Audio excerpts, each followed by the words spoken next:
Jornal do Cariri, terça-feira, 12 de setembro de 2000. Crime. Polícia de Juazeiro do Norte investiga morte de publicitário. Na tarde do último domingo, Jonathan Kiss, como era conhecido, foi encontrado morto em sua residência, na terceira etapa do conjunto Novo Juazeiro. A vítima era produtor de eventos e muito conhecido em toda a região.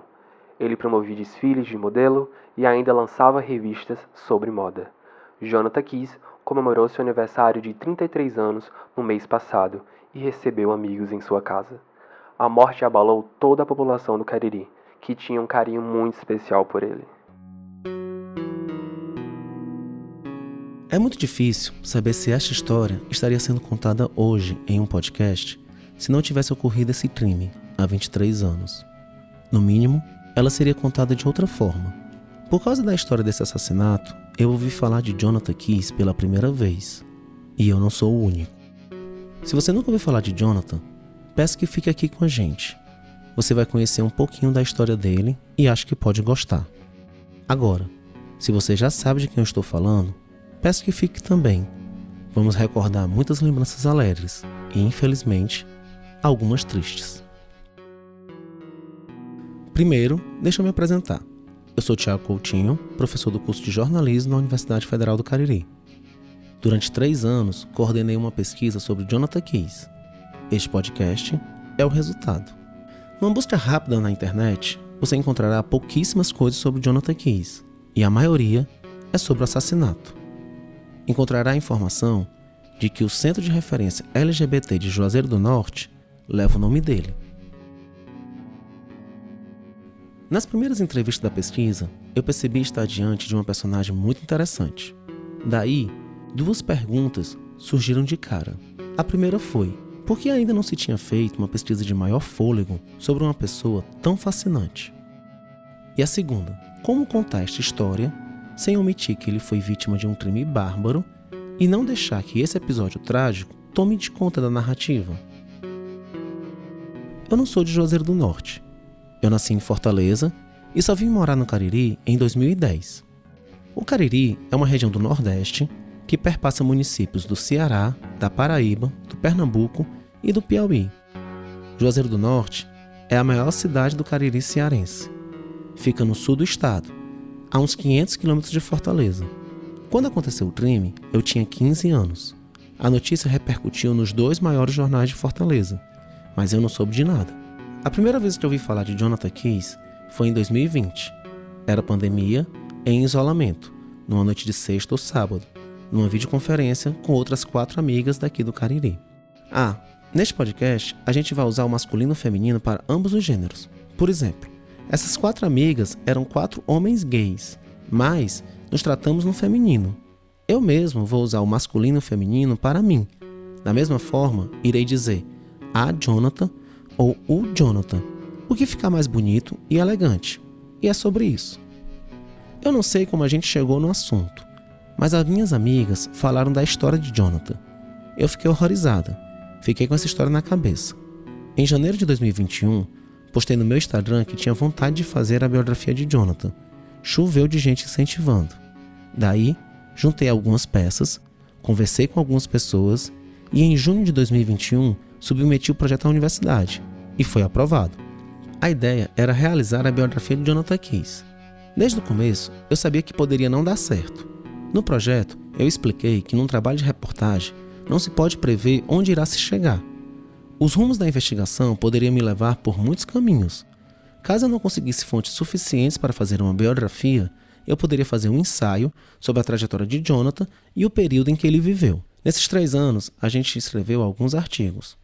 Você pode lê-los na descrição desse episódio. E agora, talvez você possa ficar um pouco decepcionado comigo. Mas este podcast não é uma biografia de Jonathan Kiss. Bicha, não acredito não, mulher. Pois é.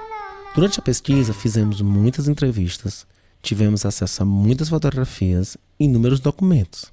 Um parêntese. Eu estou falando na primeira pessoa do plural, nós, porque eu não fiz essa pesquisa sozinha. Desde o começo, eu contei com a ajuda de muitos estudantes e amigos.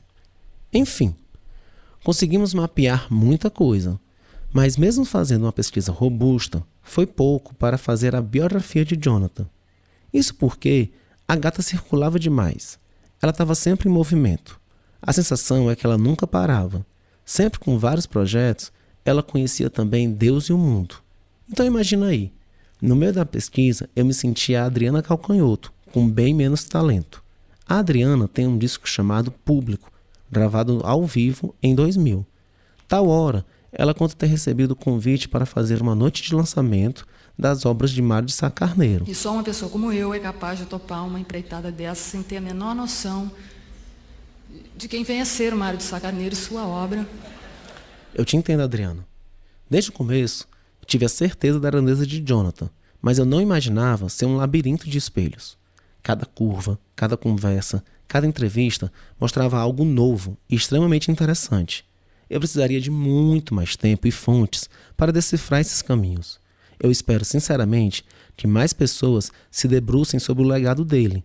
Este podcast é, na verdade, um relato da pesquisa. Se você escutar até o final, você vai sim conhecer muito da história de Jonathan. Ah, sempre bom lembrar, toda pesquisa é escrita a partir de um ponto de vista. E o nosso é o da homenagem. Bora lá? Vamos começar? Beijos para Jonathan, um podcast para mexer com as suas memórias e emoções. Este programa é uma produção do Na Mídia, laboratório do curso de jornalismo da UFCA, Universidade Federal do Cariri.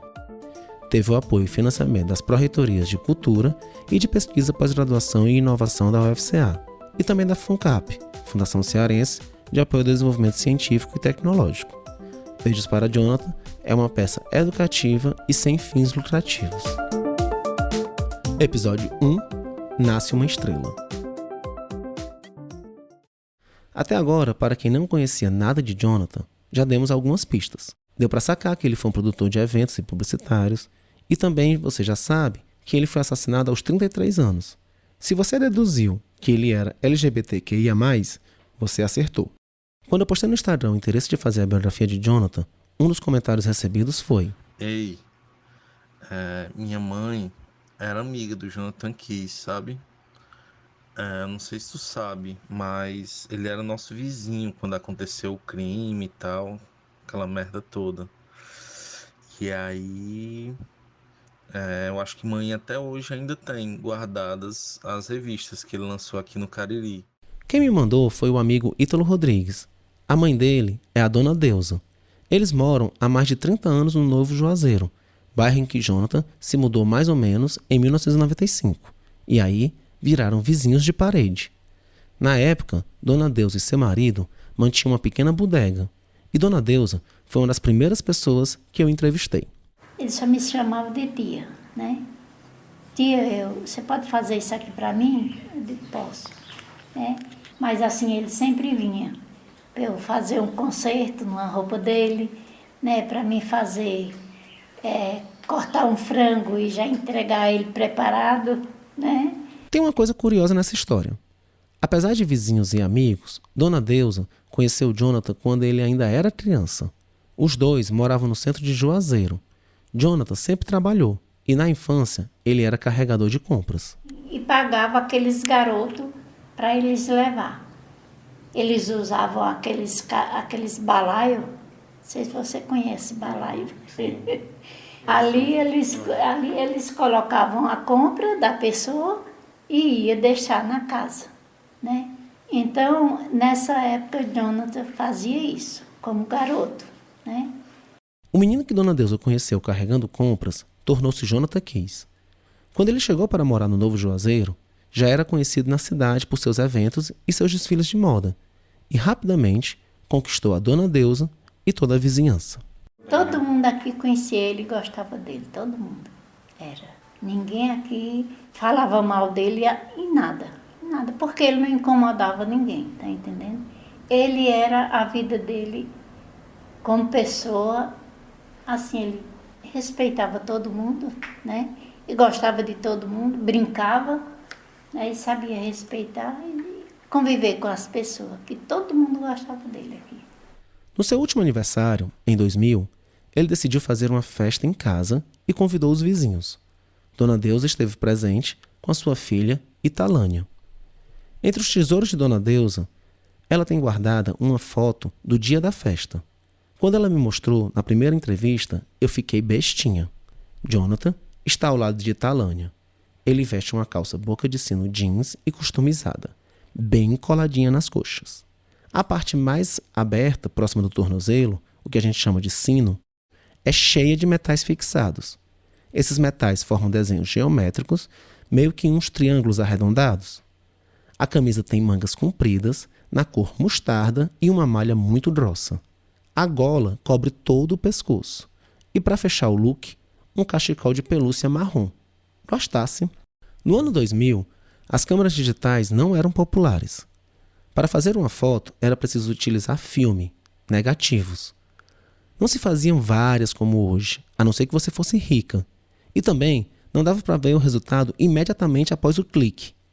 Era preciso revelar e ampliar para ver se tinha prestado ou não. Jonathan, nessa foto, tem um olhar muito concentrado. Ele olha para a câmera. Aliás, nesses 3 anos de pesquisa, não houve sequer uma imagem encontrada de Jonathan em que ele não esteja pousando e que seu olhar não esteja em destaque. A foto foi tirada na beira de uma piscina e dá para ver alguns detalhes da casa. Ela tem uma grande área externa iluminada por postes, com um globo na ponta, e as paredes internas eram pintadas de rosa. A Dona Deusa ajuda a desenhar melhor o cenário da festa.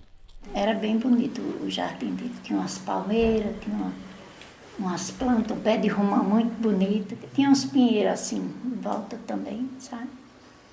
Ele tinha muita palmeira. Tinha 2 palmeiras assim na entrada da casa. O jarro bem grande, sabe? Não era no chão não, era num jarro. Hoje, a casa está bastante modificada, mas a piscina permanece lá. A piscina, aliás, era um dos muitos sonhos de Jonathan. Porque vamos combinar, ter uma piscina em casa, no calor de Juazeiro do Norte, é um luxo, né, querida? Para quem não conhece o Cariri cearense, no período entre setembro e dezembro, a temperatura chega fácil a 37 graus, além de ser muito seco. O último aniversário de Jonathan, esse da foto, não foi o aniversário mais badalado da querida. Foi uma espécie de petit comité, para os íntimos.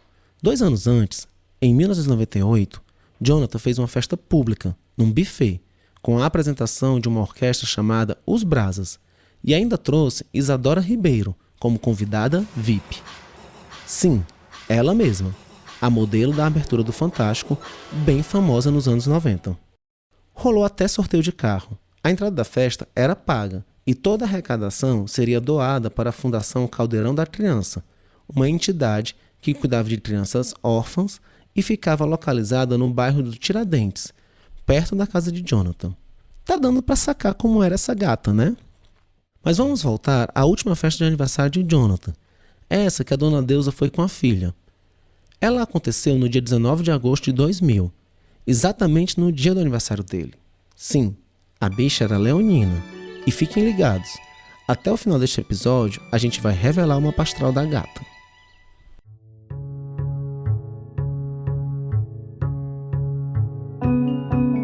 A festa de aniversário aconteceu no sábado e na quinta-feira seguinte, no dia 24 de agosto, entra em vigor em Juazeiro do Norte a Lei Municipal 2561. No primeiro artigo da lei, dizia ficar proibida a discriminação de pessoas em virtude de sua opção sexual em locais como estabelecimentos comerciais, industriais, empresas prestadoras de serviços e similares. O texto da lei traz opção sexual, mas bora combinar que não é opção coisa nenhuma. Por isso, usamos o termo orientação sexual. O texto entende discriminar como a imposição de um constrangimento tipo expulsão, proibição de ingresso ou mau atendimento no estabelecimento. Esta lei é uma das pioneiras do Ceará. Em Fortaleza, uma similar foi aprovada em 1998. 15 dias após a aprovação desta lei, Jonathan foi assassinado em sua casa, na mesma do aniversário e da piscina. A vida de um jovem produtor LGBTQIA+, de 33 anos, era interrompida de uma forma cruel na madrugada de um sábado para domingo, entre os dias 9 e 10 de setembro. Os jornais, na época, deram detalhes do crime.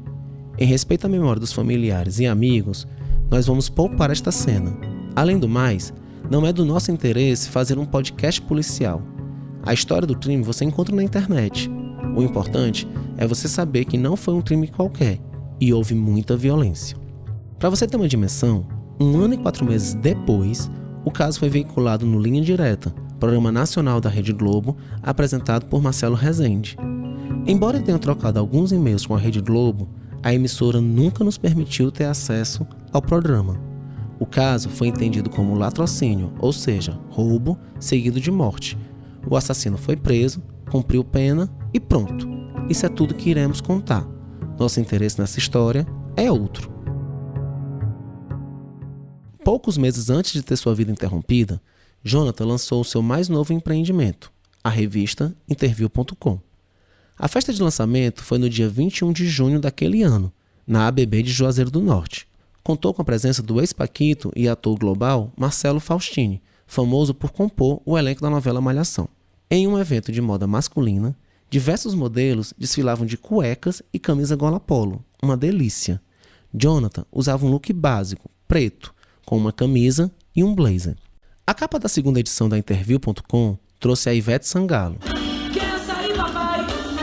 Em 2000, Ivete, depois de ter estourado com a banda Eva, iniciou carreira solo. Tudo que ela cantava virava hit. Um dos seus sucessos foi Se Eu Não Te Amasse Tanto Assim, do Herbert Viana. Ivete foi uma das atrações da Expotrato, o maior festival de agronegócio do Norte e Nordeste, com 9 dias de duração, realizado anualmente no mês de julho no Trato, uma cidade a 15 km de Juazeiro do Norte. Pois Jonathan, que não era besta, conseguiu com a organização do evento autorização para ir até o hotel onde Ivete estava hospedada. 10 minutos antes dela sair para o show, rolou uma sessão de fotos para Interview.com. A revista saiu em dezembro de 2000, mas Jonathan não a viu finalizada. Os amigos envolvidos com a publicação garantiram que ela saísse mesmo assim. Quem nos contou a história da foto da Ivete foi o Pedro Salles. Ele coordenou a segunda edição da Interview.com. Ele não quis gravar a entrevista para o podcast, mas ajudou super na pesquisa e garantiu para nós as 2 edições da revista. Um beijo, Pedro! Aliás, queria aproveitar aqui e mandar um beijo também para a Dona Deusa e para todas aquelas que guardam papéis e fotografias. Sem vocês, esta pesquisa nunca teria acontecido. Um beijo, queridas! A segunda edição da Interview.com traz uma homenagem a Jonathan. Em 6 páginas, eles publicaram a reportagem Jonathan Quis, sinônimo de ousadia e sucesso, assinada pela repórter Fabíola Nascimento. Até hoje, é a reportagem mais completa que temos sobre Jonathan Quis. E foi lá que eu descobri que Jonathan não nasceu em Juazeiro do Norte, mas em Cumaru, um lugarzinho lá de Pernambuco. Ele chegou aqui por meio das romarias, em 1976. Foi a fé a Padre Cícero que fez seu Vicente Joaquim e Dona Carminha, os pais de Jonathan, tentarem a sorte em Juazeiro do Norte. Talvez nem todo mundo tenha noção do que é uma romaria em Juazeiro do Norte. Eu vou resumir bem ligeirinho. Romaria é uma festa que acontece em vários momentos distintos do ano, em especial de setembro a fevereiro. Juazeiro do Norte fica cheia de romeiros. Eles saem de todos os lugares do Brasil, em especial do Nordeste, com destino à capital da fé. Geralmente, eles vêm com seus familiares e amigos para prestar sua devoção e pedir bênçãos ao Padre Cícero. Para vocês terem uma ideia, na romaria mais recente, a de Finados, ocorrida no último dia 2 de novembro, vieram aproximadamente 350 mil romeiros. A cidade tem, segundo o IBGE, 286 mil habitantes. As romarias mudam toda a dinâmica de Juazeiro. Além da romaria de Finados, outras 2 grandes famosas são a de Nossa Senhora das Dores, em setembro, e a de Nossa Senhora das Candeias, em fevereiro. Eu estou dando esses detalhes porque Jonathan era filho de romeiros, que largaram suas vidas para viver o milagre de Padre Cícero em Juazeiro do Norte. E é importante entender essa dinâmica.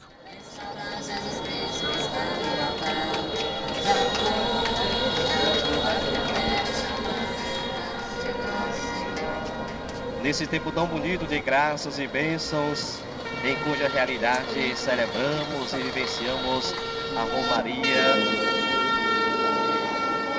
Para me ajudar a contar essa história e saber mais da infância de Jonathan, eu fiz o caminho inverso. Fui bater em Pernambuco, na casa de Dona Maria Balbina, a irmã mais velha de Jonathan.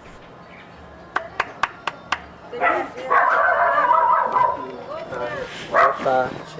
Sou a Dona Maria? Sim. Sou o Tiago. Balbina mora hoje no bairro Casa Amarela, no Recife, e me recebeu em novembro de 2022. Na época em que Jonathan nasceu, Cumaru tinha se emancipado há apenas 3 anos. Hoje, a cidade tem 15 mil habitantes, divididos em povoados e sítios. Jonathan nasceu no povoado de Dendê. Eu digo assim, interior, Tiago, porque a gente morava na roça. Isso. A gente morava na roça. Aí meu pai sempre é romeiro do Padre Cícero, ia visitar e ficou encantado pelo Juazeiro. Aí... Mas o pai de Jonathan não foi o primeiro romeiro na família. O encantamento por Juazeiro do Norte vem de antes. Os avós de Balbina chegaram a ir a pé para Juazeiro, numa viagem de 30 dias, percorrendo mais de 500 quilômetros. Aí ia visitar o Juazeiro de pé. Era 30 dias. Eles iam a pé, mas ele chegou a ir a pé? Meu pai não. Meu pai nunca foi para o Juazeiro de pé não, porque ele tinha uma deficiência e ele não podia andar para longe não. Entendeu? Entendi. Mas meus avós foi. Nessas viagens não tinha jeito. Levava os filhos juntos. Balbina lembra que a primeira vez que ela foi a Juazeiro, ela tinha 5 anos. Quando Jonathan nasceu, Balbina tinha 19 anos. Ela foi a sua madrinha de batismo. Os pais de Jonathan já faleceram. Balbina é uma das poucas pessoas que viveu com Jonathan na primeira infância. E é muito curiosa uma das primeiras lembranças dela. João, quando ele era meninota assim, era tão bonitinho, tão lindinho, Tiago. Minha irmã morreu com 3 aninhos, deixou um monte de vestido. Repara as coisas como é que é. Deixou um monte de vestido. Isso é que o danadinho do João usou esse vestido tudinho. Ele gostava de vestido. Ela fez questão de lembrar que desde criança, Jonathan gostava de vestido e que utilizou a roupa da irmã que faleceu antes dele nascer. Na família de Jonathan, Dona Carminha engravidou 22 vezes, mas apenas 4 vingaram. Entre eles, João Vicente da Silva, o Joãozinho, o nosso Jonathan Kiss, nascido em Cumaru, Pernambuco, no dia 19 de agosto de 1967, às 6 horas da manhã. Preparadas para o mapa astral da gata? Pois ela era leonina, com ascendente em Virgem e lua em Aquário. Caiu da Topic? O resto vocês pesquisam, né? As informações estão aí. A forma como Balbina lembra de seu irmão é muito bonita. O pai de Jonathan era agricultor e volta e meia o pai botava o filho para trabalhar com ele. Mas segundo a irmã, ele dava 2 enxadadas na terra e já encostava a enxada debaixo do braço. Ele não trabalhou de roça não. Ele não gostava de trabalhar na roça não. Ele dizia assim, um dia eu deixo de trabalhar na enxada. Eu disse, quando é que tu vai deixar? Porque um dia tu vai crescer, tu vai casar, tu vai ter filho, vai ter mulher. Ele disse assim, mulher, vou ter mulher não, mulher. Bom, os pais de Jonathan decidem largar a roça em Cumaru e ir para o roçado em Juazeiro em 1976 e trazem com ele os 2 filhos mais novos, Jonathan e José Damião, o caçula da família. Na época, Balbina já era casada, ficou em Cumaru. Tempos depois, mudou-se com o marido e os filhos para Recife. Quando os pais chegaram em Juazeiro, eles conseguiram uma casa na rua Santa Cecília, no bairro do Socorro, um dos bairros de Juazeiro que mais ferve durante a época da Romaria. E se antes, os pais de Jonathan iam para Juazeiro do Norte para ficar na casa de conhecidos, agora eles abriam a casa durante as romarias para acolher os amigos romeiros. A casa em que Jonathan viveu na infância era um rancho. Rancho hospedagem assim de romeiro. A casa do meu pai era muito grande ali, Tiago. Cabia 80 romeiros, pessoas. Era muito grande. E quando eu ia assim, eu ia no carro de roupeiro, o carro de romeiro ia com 70 pessoas, ficava tudo lá. E quando chegava lá já tinha mais 40, tudo dentro da casa dele. Era um rancho enorme.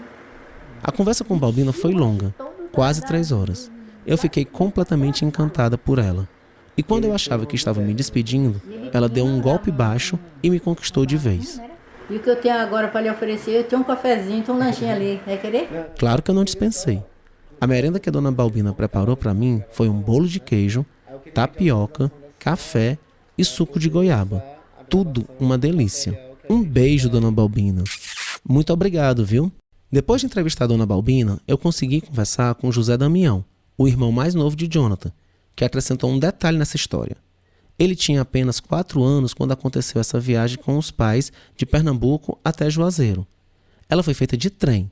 E não foi só isso. Eu lembro nessa parte, uma parte da minha memória que nós viemos de trem, que nós ficamos até embaixo das cadeiras pro cobrador não ver a gente para não cobrar. Tá aí, das poucas memórias que eu me lembro foi justamente essa. Um beijo, José, por lembrar dessa presepada. Olha, se hoje os transportes rodoviários entre as cidades pequenas são uma aventura, para não dizer loucura, eu fico imaginando como deviam ser essas viagens de trem na década de 70. O fato é que seu Vicente e Dona Carminha, com os filhos escondidos no trem, chegaram a Juazeiro em 1976 e no mesmo ano eles matricularam Jonathan na escola 3 de Junho, no bairro do Salgadinho. Depois estudou na escola de 1º grau, no bairro do Socorro e, em 1981, entrou para a escola Moreira de Souza. E foi lá, no Moreira de Souza, que Jonathan Keys fez o seu nome. Contar a história de Jonathan Keys não é nada fácil. Ela está guardada nas memórias das pessoas e em documentos espalhados pelo mundo. Eu descobri que Jonathan estudou no Moreira de Souza por causa da matéria da Interview.com, que contava a vida dele.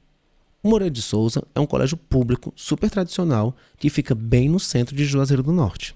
Eu queria saber mais da vida escolar dele, se ainda havia alguma professora com quem pudéssemos conversar. Junto com os bolsistas do projeto, fomos bater na porta da escola. A recepção foi maravilhosa. Você falava as palavras mágicas Jonathan Keys e o sorriso era instantâneo. E nós acabamos voltando ao Moreira de Souza algumas vezes. A maior coincidência é que a atual diretora da escola, Nájila Kelly, foi modelo de Jonathan Keys. Dá para acreditar? Ela não deu muitos detalhes, mas nos apresentou a Rosalice Borges, que é auxiliar de secretaria do Moreira de Souza há 41 anos. E a primeira lembrança de Rosalice foi dos ensinamentos de Jonathan. Do recreio, aí eu tomava Coca-Cola e no copo, botava no copo, aí ele dizia, que ele já falava, né, do jeito dele, aí, não, mulher, olha, você tem que ser assim, botar o dedo e ser assim, quando for não sei o que, eu digo, não, João, eu não sei ser chique, não. Sempre antenado com as etiquetas sociais, Jonathan ficou conhecido como o menino que organizava os eventos da escola. O Moreira de Souza foi criado em 1934 e antes de virar uma escola pública, tinha uma tradição muito refinada. Mantida por um grupo de pais que não queriam que as filhas ou os filhos fossem embora de Juazeiro para estudar fora, então eles pagavam a escola para que ela fosse mantida e as filhas permanecessem aqui. Quem nos ajuda a contar essa história é a Quitéria Lúcia. Ela foi professora de Jonathan, mas também foi aluna do Moreira de Souza e desenvolveu uma pesquisa de mestrado sobre a história do colégio. No tempo em que ela estudava, o acesso era por meio de indicação, mas quando ela foi professora de Jonathan, na década de 80, o acesso à escola era mais simples. Dentro do Moreira de Souza, Jonathan fez de tudo. Todo evento da escola ele estava metido. Organizava festas de aniversários, São João, 7 de setembro e vários concursos. Ele fazia com muito esmero a ornamentação da escola para essas festividades. Ele tinha o hábito de promover concursos de o melhor professor, o melhor diretor, como também concursos de beleza, certo? Inclusive, nessa época, né, ele me colocou como concorrente para Miss Moreira de Souza. Oh, meu Deus do céu, eu lembro disso. Nem as professoras escapavam das garras de Jonathan. Para cada evento, tinha outro momento importante, passar nas salas para convidar os colegas. A festa já começava ali mesmo. Nós conhecemos também a Verônica Leite, que estudou com ele no Moreira de Souza, que lembra muito bem dos avisos de Jonathan. Ele ia dar o recado muito bem dado e demorava um pouquinho. E aí a gente ganhava a aula, entende? Tipo assim, enrolava a aula. Quando entra, dá licença, e a gente, toda, pode entrar. Aí entra 1, 2, aí ficava tudo assim na frente. E o sorrisão de todos os alunos, pensando, pode. Aí, quando era um recado rápido, aí alguém fazia mais uma pergunta, que horas? Para ver se demorava.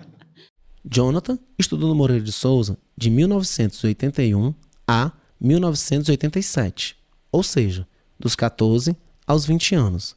Nesse momento, a sexualidade dele já está evidente e ele circulava não só pelo Moreira de Souza, mas por vários outros colégios de Juazeiro. Se hoje a escola ainda é um dos principais espaços de bullying, imagina num período em que a Organização Mundial de Saúde, a OMS, ainda entendia a homossexualidade como uma doença. Só em 17 de maio de 1990, a OMS tirou a homossexualidade da lista internacional de doenças. Acredita? Mesmo nesse contexto, Jonathan tinha uma habilidade muito grande de roubar a cena. Ele sempre foi líder de sala. Como a gente chama, e nossas mães chamavam, né? Ele era muito amostrado. E os amostrados, na época, eram os que se sobressaíam. Se sobressair, talvez fosse uma das especialidades de Jonathan. Além de todas essas atividades na escola, ele utilizou o espaço para fazer os seus primeiros contatos profissionais. Isso porque ainda arrumava tempo para organizar festas de aniversário para os filhos e as filhas das professoras. Ele montava as mesas de aniversário, ele se envolvia, ele fazia as apresentações. Isso no aniversário de criança? No aniversário de criança. Ele fazia palhaço, ele fazia fantoches. Essa que você está escutando é a Tereza Siqueira, professora aposentada do Moreira de Souza. Ela nunca contratou o serviço do Jonathan para as festas de aniversário, mas ele foi professor particular dos seus filhos. Quando meus filhos nasceram, que já era em idade escolar, eu tive muita dificuldade, porque não garantia uma babá para ficar com os filhos, né? Eu tinha que ir para a escola. E ele era essa pessoa. Ele estudava de manhã, à tarde ele estava na escola, na minha casa, ensinando as atividades dos meus filhos. Muitas vezes ele dizia: não, professora, pode ir que eu fico com os meninos. A Tereza lembra que quando chegava em casa, todo o material escolar dos filhos estava organizado. E até lanche ele preparava para meus filhos. A bicha era realmente versátil. A famosa se vira nos 30. No último ano da escola, Jonathan passou a estudar no turno da noite. Após o término da aula, ele voltava a pé para casa, às vezes voltava de bicicleta.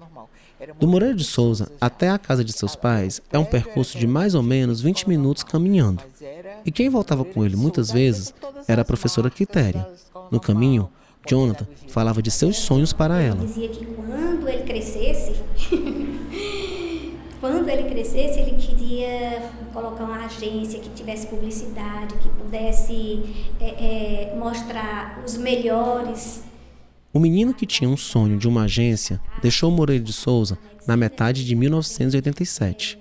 Ele não concluiu o 4º ano normal, mas deixou sua marca. Ainda na escola, já dizia que não queria ser chamado de João Vicente nem de Joãozinho. A primeira pessoa que me contou isso foi a Rosalice. E ele já dizia que era para chamar de João. Depois, conversando com a Tereza Siqueira, ela confirmou a mesma história. Sim, ele já queria que fosse chamado de Jonatas, mas todo mundo conhecia ele como Joãozinho.